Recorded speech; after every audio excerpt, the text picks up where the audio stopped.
خویندورونو هسې ویل مې چې دغه انسان چې څنګه یې هماغسې اوسي ډېر ښه وي، ژوند یې راحت وي او په انسانانو کې محبوبیت لري. او بله خبره دا ده چې خدای هم همدا د موږ نه غواړي، او که نه وي یو رقم او ځان جوړی بل رقم.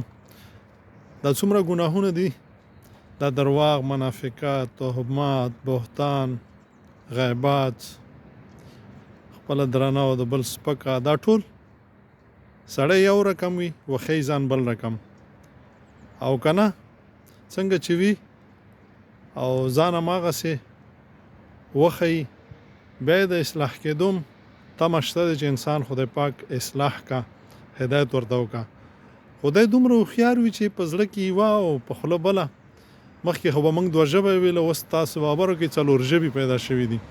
نو دا داسې شی نه دي چې نه انسانانو ته خوښ دي، او هر هغه څه چې په انسانیت کې سړی په شرمېږي تاسې باور وکړئ هماغه ګناه ده.